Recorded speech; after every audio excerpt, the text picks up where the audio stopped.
15 minutos en la palabra.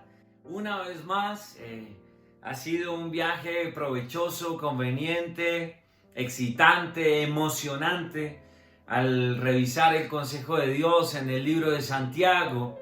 Ojalá que puedan releerlo constantemente en sus casas para que toda esta palabra de Dios vaya interiorizándose cada vez más y más y más de manera conveniente para que vivamos esta vida como Dios quiere que lo hagamos, como más nos conviene hacerlo. Repitámoslo otra vez, esa conveniencia, ¿no?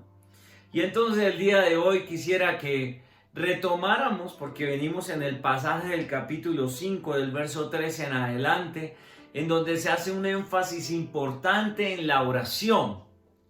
La oración.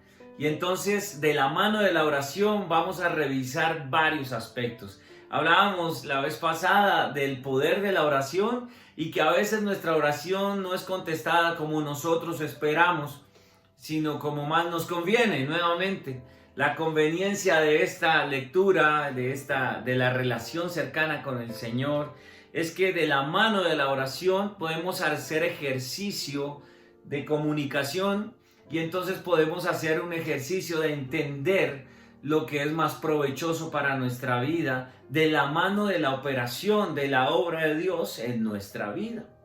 Y el día de hoy quisiera que hiciéramos énfasis únicamente en el verso 16. Vamos a seguir hablando de la oración la próxima vez, la oración de Elías, que también hace referencia. Y vamos a tomar algunos pasajes de otros lugares de la Biblia para que nosotros podamos tener de cerca el privilegio que implica el orar con Dios Todopoderoso. Aquí en el verso 16 también vamos a hablar de la oración, pero pone una circunstancia que es la que quiero que tengamos de cerca en estos 15 minutos en la palabra, y es: confiénsense los pecados unos a otros y oren los unos por los otros para que sean sanados. La oración ferviente de una persona justa tiene mucho poder y resultados maravillosos.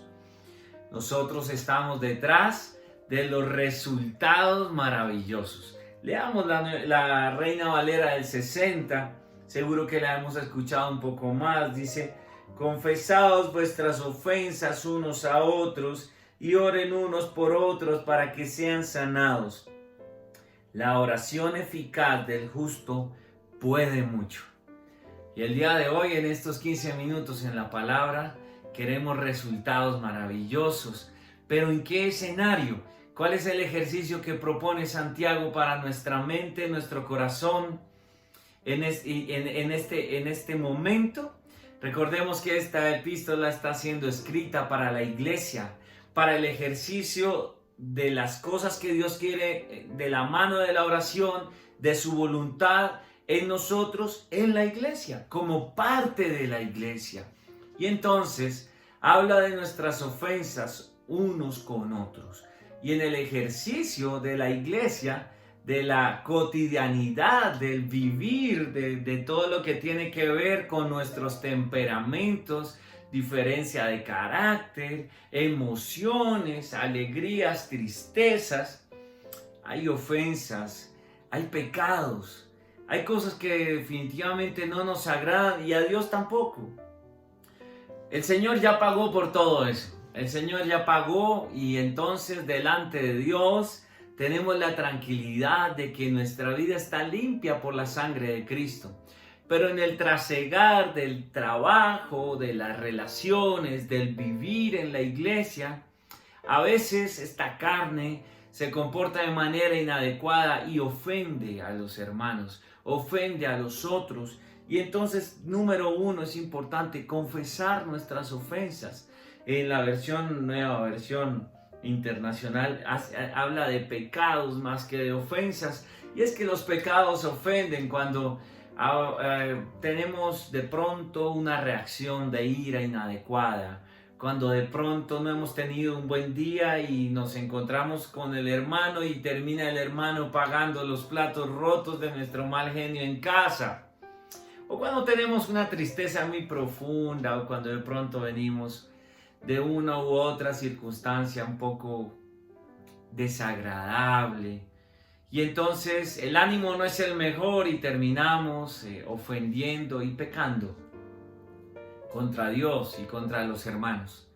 El consejo de Santiago para nosotros esta noche es que esas cosas es mejor no guardarlas. En mi época había un medicamento, quiero hablar de eso, que cuando uno se raspaba, entonces venían las mamás y le echaban a uno como un polvito blanco ahí, y ese polvito blanco hacía que esa herida se sanara. Tú la veías ya luego con el paso de las horas y de los días, que iba sanando, pero iba sanando falsamente. Ya la piel empezaba a reconstruirse, obviamente eso lo descontinuaron, empezaba a reconstruirse, pero internamente la infección seguía y la cosa no sanaba. Y para mí fue traumático en algún momento de alguna herida, que ya cuando yo la veía como bien me seguía molestando y me seguía doliendo, y mi mamá ya fue a mirar y dijo, no, es que eso no está sanando bien, hay que volver a abrir, limpiar nuevamente con un medicamento ya que tampoco quiero decir el nombre, pero pues que está hecho para limpiar como corresponde profundamente, y ahora sí dejarlo abierto, que sane como debe ser. Muchas veces en la iglesia y en la relación con los hermanos parece que espolvoreáramos de aquel polvito, ¿no? Que sana por fuera, pero adentro queda todavía la infección, todavía queda la ofensa, todavía queda esa cosita que no nos deja estar tranquilos para que esa herida sane como corresponde. ¿Sabes a qué invita el Señor? A que al confesarlo nosotros lo abramos nuevamente y entonces hagamos una curación como conviene para que esa herida sane de una manera real y eficaz y quede otra vez como debe ser. A veces queda cicatriz, a veces quedan cicatrices, pero queda sano, ya no nos duele, podemos pasar por ahí, podemos incluso soportar otro golpe, otra raspadura en el mismo lugar, pero porque ya está sano. Seguro que todos tenemos muchas cicatrices y saben a qué me refiero. En la iglesia, en nuestras relaciones, es importante que las cosas sanen bien. Por eso, número uno, quisiera que alejáramos de nosotros las suposiciones. Las suposiciones son diabólicas. Las suposiciones no convienen. Las suposiciones son de la carne. Las suposiciones te llevan a murmurar. Las suposiciones nos llevan a amargarnos en nuestro corazón. Porque suponemos que el otro hizo lo que hizo porque tal cosa, y empezamos a hilar en nuestra mente circunstancias que solo están ahí, en nuestra mente, en nuestro corazón, en nuestra carne. No supongamos. Siempre será más efectivo ir donde el hermano y preguntarle por qué hizo esto o lo otro. O confesarle, como dice la palabra de Dios. Oye, mira, la verdad yo me molesté por esto que hiciste, por esto que no hiciste.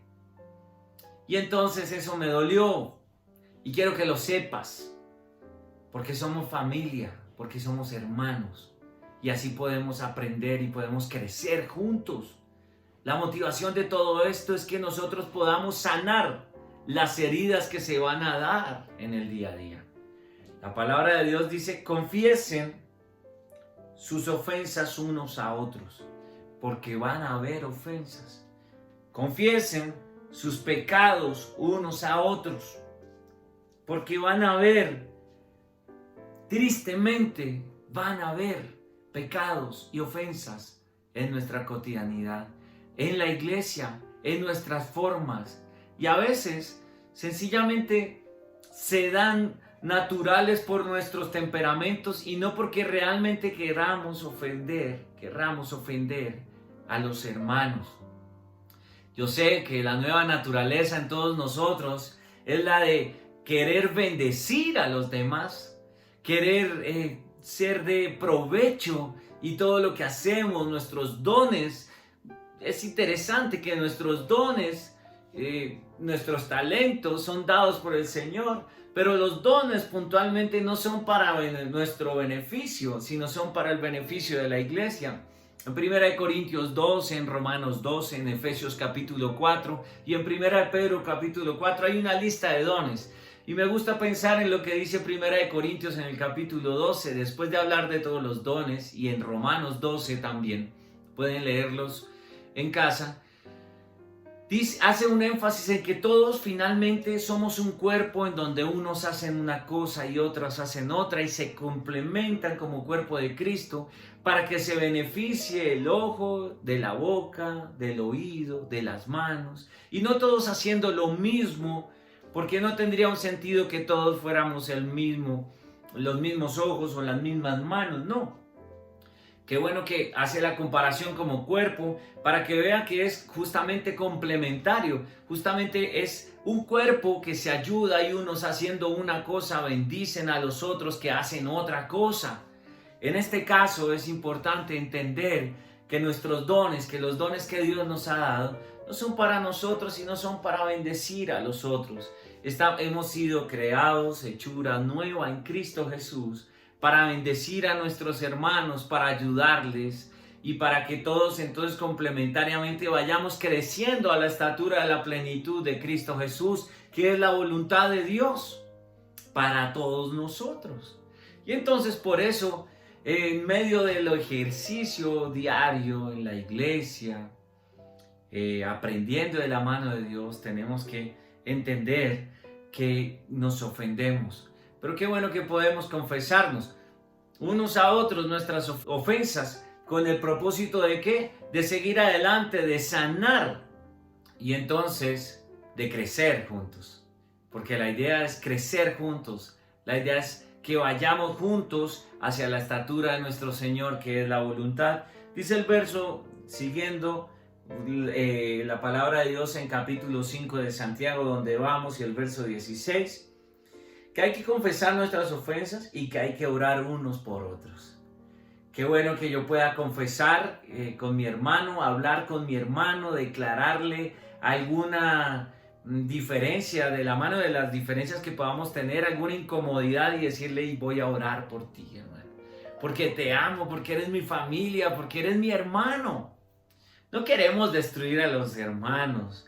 ¿Recuerdan todo lo que dice anteriormente? Que no debe haber orgullo, que no debe haber egoísmo, que no debe haber esas cosas malas que no nacen de Dios, sino nacen de la raíz del pecado, de la carne y del diablo. Son diabólicas, son pensamientos diabólicos. Ojalá que no haya en nuestros corazones ese tipo de pensamientos, sino que la rutina de leer la palabra y de orar nos lleve a orar unos por otros. Entonces, confesando nuestras culpas, hablando de las cosas que no nos edifican y que nos duelen en el corazón, que eso nos lleve a orar los unos por los otros, es el escenario que propone el Señor en esta noche delante de nosotros.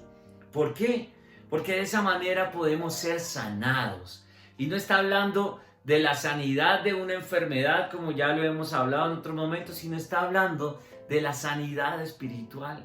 Cuán duro es cargar, tener ahí una carga en el corazón difícil, una raíz de amargura que no conviene. Es de eso que quiere sanarnos el Señor, y por eso nos invita a que oremos los unos por los otros, para que seamos sanados de esas raíces de amargura.